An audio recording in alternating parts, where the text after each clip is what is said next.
This is a history of Kelly Air Force Base. The Air Corps' struggles for better aircraft, more personnel, and increased funding continued through the 1930s until events in Europe began to make headlines.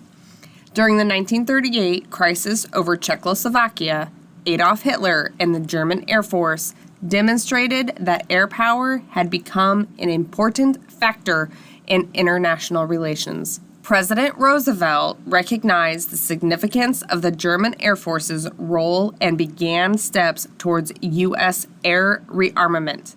Consequently, in April 1939, Congress authorized $300 million for the Air Corps, which translated into 5,500 new planes, a balanced force of 48,000 officers and enlisted men, plus the equipment and air bases to support such a force. For Kelly, this meant more flying cadets, more aircraft to repair, and the construction of sorely needed facilities. Permanent facilities had been constructed at Duncan early on, and many of the structures built between 1917 and 1930, from warehouses to officer quarters, remain in use today. At Kelly Field, however, construction of the few permanent structures did not start until the late 1930s, when an assortment of hangars, residences, storehouses, offices, and the present Officers Club, which was originally built for cadet housing, and the San Antonio Air Logistics Center headquarters building, originally used for classrooms, appeared on the scene. The unique miniature bomb range used for observation training was built during this construction boom, as was the Palace, a huge complex of enlisted quarters, dining halls, and offices. It was called the Palace because it was so much more palatial than the tents and the crude wooden barracks the men had been living in. These buildings remain today, although nearly all traces of the original hangar line, always intended to be of temporary construction, vanished in the 1950s, falling victim for the need of expanding runways for larger aircrafts.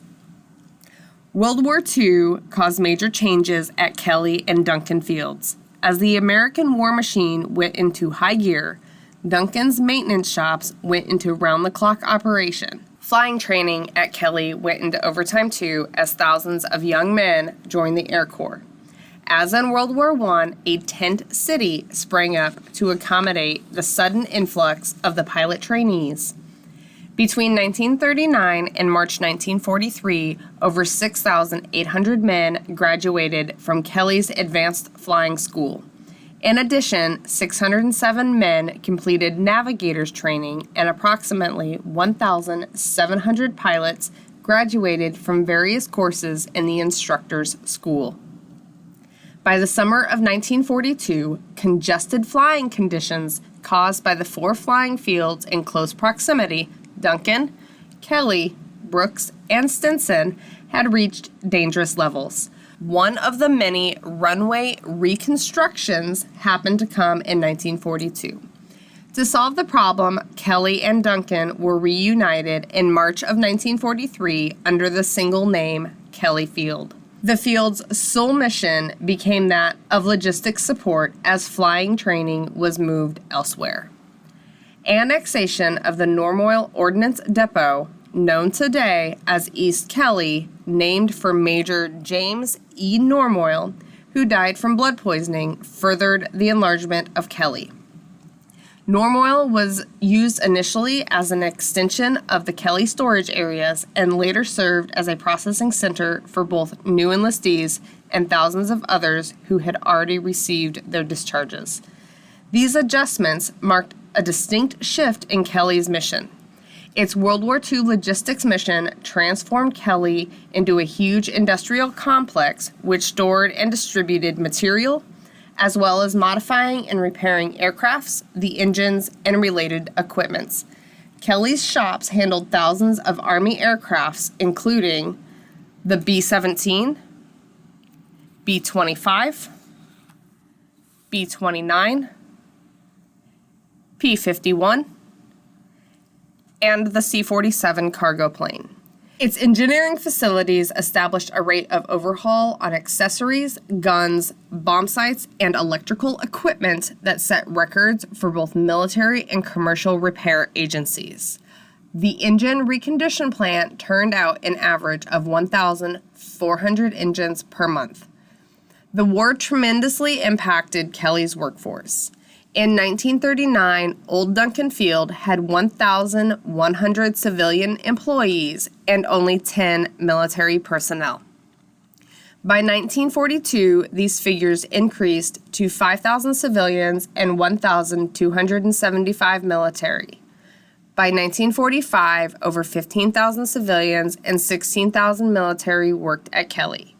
Many of the civilians were Kelly Cadies, the Kelly counterparts to the thousands of Rosie the Riveters, women everywhere who contributed to the war effort. When the war ended in August 1945, America demobilized as rapidly as it had after the First World War. Within weeks of VJ Day, over 3,000 civilians handed in their resignations. The main effort of the maintenance production lines turned to supporting the occupying forces, the air transportation service, and the communication and weather systems. Disposal and aircraft storage programs rapidly took up more and more of Kelly's time and space. In 1948, Kelly Field itself became Kelly Air Force Base after the Air Force became an independent branch of the armed forces.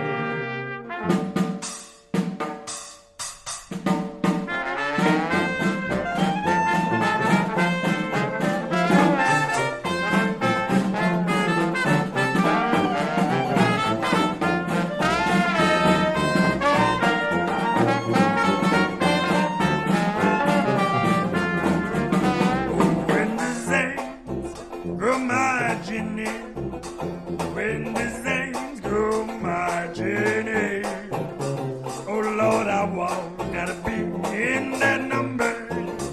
When the things go marching.